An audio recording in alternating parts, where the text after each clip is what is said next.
But then a voice answered the police officer. A woman's voice. My wife's voice. I could hear her say, "I'm sorry, my husband wasn't feeling well. He's resting in the bedroom.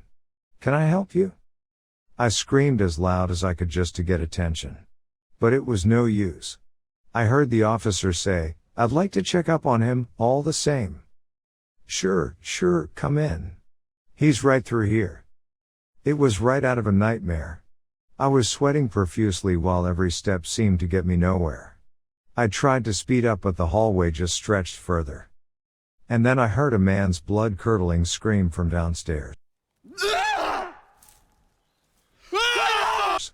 Suddenly the hallway snapped back and I found myself somehow right at the top of the stairs. My momentum couldn't be stopped. I fell down the stairs and landed hard on top of Buster. He howled in pain, but at least he was alive. I saw a long thick trail of blood go around the corner and under my closed bedroom door. There was still a shadow of something under the door. I painfully crept to the kitchen and grabbed my trusty frying pan before making my way back to the bedroom door, as quietly as I could. Once again, I found myself staring at a bright red line of blood that stretched across the floor. I felt like I was on the verge of remembering something important, but I had no time to dwell on it. I tore my eyes from the blood and watched the moving shadows under the door. Whatever was waiting there had killed a man. That meant it could kill me. But if it could have a physical impact, then surely it had to be susceptible to a physical impact too. So I raised the frying pan and slowly started to turn the handle. Before I made much progress, the door flew open on its own and something turned suddenly to me. I swung my frying pan down. The cop stood before me, a smile frozen on his face. We both looked down at the knife plunged into his chest. My hand was still wrapped around the handle. He fell to the side and I fell backwards to sit heavily on the now clean floor. I was positive I had picked up the frying pan. I could remember its weight. But now I also remembered going to the kitchen and pulling out the knife. I seriously wondered if I was losing my mind. I looked down to find I had the knife in my hands again. I dropped it at once and crawled back to check on Buster. He wasn't moving. I put my head on his flank and was devastated to feel he was still warm but not breathing. I didn't know what to do, so I did nothing. I did nothing for a long time. I was lethargic but somehow made it to the couch in the living room. I waited there until nightfall and then slept on the couch. When I woke up, I waited some more. I wasn't sure what I was waiting for, but nothing horrible was happening to me while I waited. I wasn't in a hurry to change that. But the bodies of Buster and the cop were still there. I needed to do something. My stomach rumbled as I finally got off the couch. That was another problem with just staying put.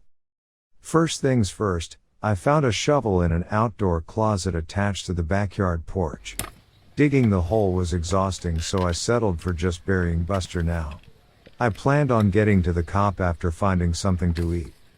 I picked up Buster and carried him outside. His fur was still so warm. It was hard to believe he was gone. But there was no life behind his big brown eyes. I gently laid him down in the hole and got to work. Some time later I wandered into the kitchen and raided the pantry. The house was quite apart from my efforts. Whenever I stopped moving, the silence was complete. I wondered if the ghosts had just been trying to make me a murderer after all. Now that their goal had been met, maybe they would leave me alone for a while.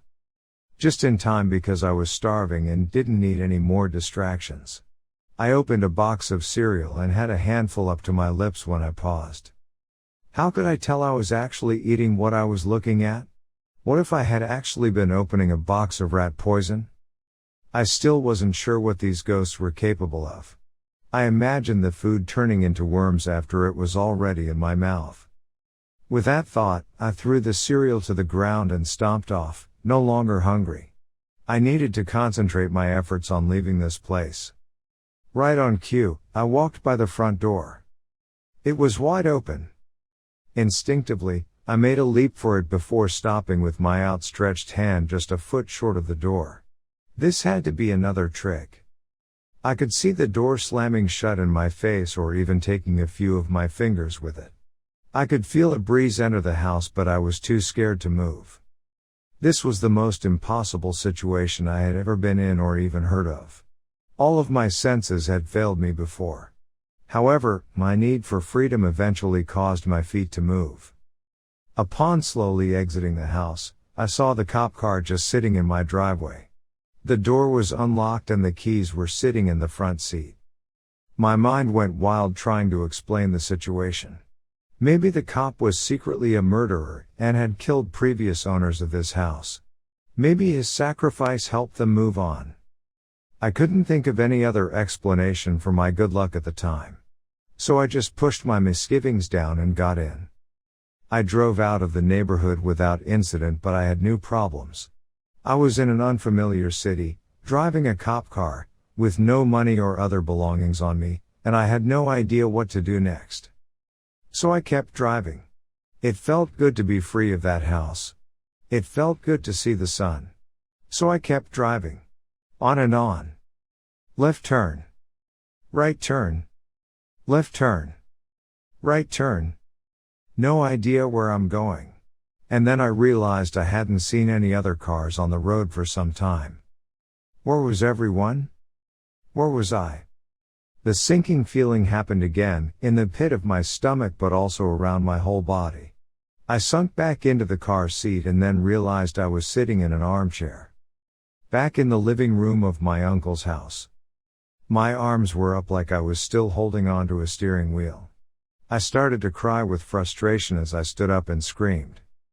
How long had I been sitting there with a stupid grin, moving my arms up and down like a madman? I turned around and saw my work laptop on the dining room table. It was on and glowing at me. I walked over to it and saw that a YouTube video was playing. The opening title card read, "Lost your mind? Good, now it's time to lose the rest." Suddenly my fist felt weighed down. I raised it to find another kitchen knife in my hand. I dropped it immediately. The video continued to show when I first learned of my uncle's passing, then I watched the reading of the will, and then my first day in this house, all from my perspective. I watched myself moving in and unpacking. I broke down in tears as I saw my neighbor bring Buster to me for the first time. Then I watched all the events I've just described happen again. This time around, I saw no, or at least less, illusions. I witnessed myself kill the cop. I watched as I sat in the chair and pretended to drive around. Again I felt my hand grow heavy, but, instead of another weapon, I found a video camera.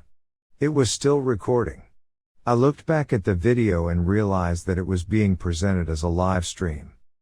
When I reached the point where I was seeing the laptop, the angle looked like I lowered the camera and rested it on my leg. Exactly like I was doing with the camera in my hand. I raised it and watched as the image changed on screen to follow my motions. I slowly turned the camera around, not sure what I would see on the laptop. But it was just me. I waved to myself, confused but glad I wasn't looking at anything scary. That's when I noticed the noose over my shoulder. It was tied to the upstairs balcony. In disgust, I slammed the video camera into the laptop screen but immediately regretted not using the laptop to try and send out a message. Then I realized I couldn't remember ever bringing the laptop out to the dining room in the first place. Sure enough, I found an unbroken laptop in the study. I opened my email and started to type out a request for help. But I kept hitting the wrong keys and another message slowly formed. "I'm sorry. I've disappointed you all. For the last time, goodbye." I tried again and again, but I kept getting the same result. My real words weren't reaching anyone. I knew then that I was never going to leave this house.